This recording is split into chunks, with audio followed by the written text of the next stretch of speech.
നമസ്കാരം. ഇത്തവണത്തെ ബജറ്റ് അവതരണത്തോടെ നിർമ്മല സീതാരാമൻ ഒരു റെക്കോർഡ് നേട്ടത്തിലാണ് എത്തിയിരിക്കുന്നത്. തുടർച്ചയായി 7 ബജറ്റുകൾ അവതരിപ്പിച്ച ധനമന്ത്രി എന്ന റെക്കോർഡാണ് നിർമ്മല സീതാരാമനെ തേടിയെത്തിയത്. തുടർച്ചയായി 6 ബജറ്റുകൾ അവതരിപ്പിച്ച മൊറാർജി ദേശായിയുടെ പേരിലായിരുന്നു ആ റെക്കോർഡ്. അതാണ് നിർമ്മല തിരുത്തി എഴുതിയത്. മൊറാർജി ദേശായി തുടർച്ചയായി 6 ബജറ്റുകളാണ് അവതരിപ്പിച്ചത്. 5 വാർഷിക ബജറ്റുകളും ഒരു ഇടക്കാല ബജറ്റുമായിരുന്നു അത്. ഈ വർഷം ഫെബ്രുവരിയിൽ 2ാം മോദി സർക്കാരിൻ്റെ അവസാന ബജറ്റ് അവതരിപ്പിച്ചപ്പോൾ തന്നെ ഈ നേട്ടത്തിനൊപ്പം നിർമ്മല എത്തിയിരുന്നു.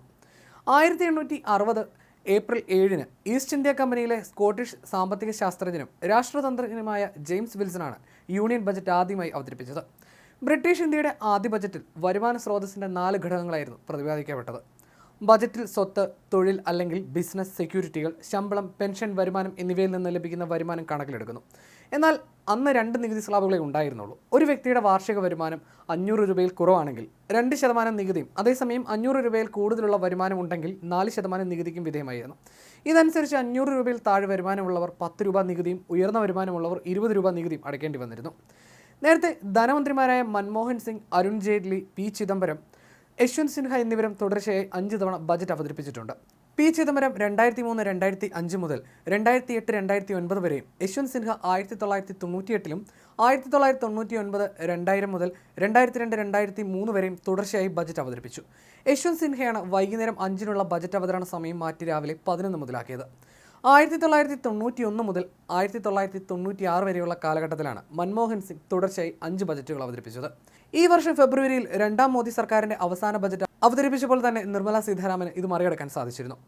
1947 നവംബർ 26-നാണ് സ്വതന്ത്ര ഇന്ത്യയിലെ ആദ്യത്തെ യൂണിയൻ ബജറ്റ് അവതരിപ്പിച്ചത്. അക്കാലത്ത് ധനമന്ത്രിയായിരുന്ന RK ഷൺമുഖൻ ചെട്ടിയായിരുന്നു ബജറ്റ് അവതരിപ്പിച്ചത്. ഒരു ലെതർ പോർട്ട്ഫോളിയോ ബാഗിലായിരുന്നു അദ്ദേഹം ബജറ്റ് അവതരണത്തിനുള്ള രേഖകൾ കൊണ്ടുവന്നിരുന്നത്. പിന്നീടുള്ള വർഷങ്ങളിൽ അധികാരത്തിലേറിയ വിവിധ ധനകാര്യമന്ത്രിമാർ ഈ ഒരു പാരമ്പര്യം പിന്തുടരുകയായിരുന്നു. ബജറ്റ് രേഖകൾ ബ്രീഫ് കേസുകളിലാക്കിയായിരുന്നു അവർ ബജറ്റ് അവതരണത്തിനായി പാർലമെൻറ്റിലെത്തിയിരുന്നത്. എന്നാൽ 2019-ൽ ബ്രീഫ് കേസ് രീതി നിർമ്മല സീതാരാമൻ അവസാനിപ്പിച്ചു.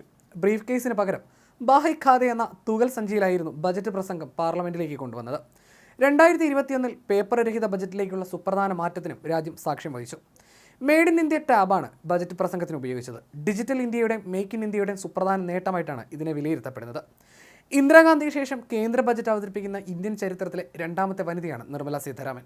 ഹാർഡ് കോപ്പി ഒഴിവാക്കി ടാബ്ലറ്റിൽ സോഫ്റ്റ് കോപ്പി ഉപയോഗിച്ചാണ് നിർമ്മല സീതാരാമൻ ബജറ്റ് അവതരിപ്പിച്ചത്.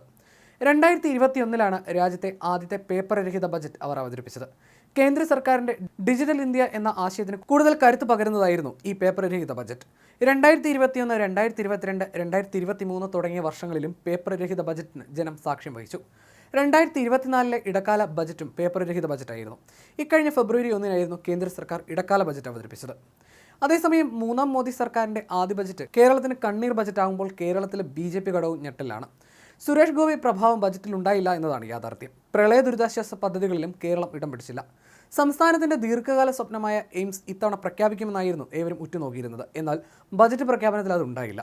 കുറച്ചു കാലമായി എയിംസ് പ്രഖ്യാപനം ബജറ്റിൽ ഉൾക്കൊള്ളിക്കാറില്ല. അതുകൊണ്ട് ബജറ്റിൽ ഇല്ലെങ്കിലും അത് കേരളത്തിന് സമീപഭാവിയിൽ കിട്ടാനും സാധ്യതയുണ്ടെന്നാണ് വിലയിരുത്തപ്പെടുന്നത്. എന്നാൽ മറ്റ് വികസന പദ്ധതികളിൽ പോലും കേരളം എന്ന പേര് നിർമ്മല സീതാരാമൻ പറഞ്ഞില്ല എന്നതാണ് ഞെട്ടലാകുന്നത്.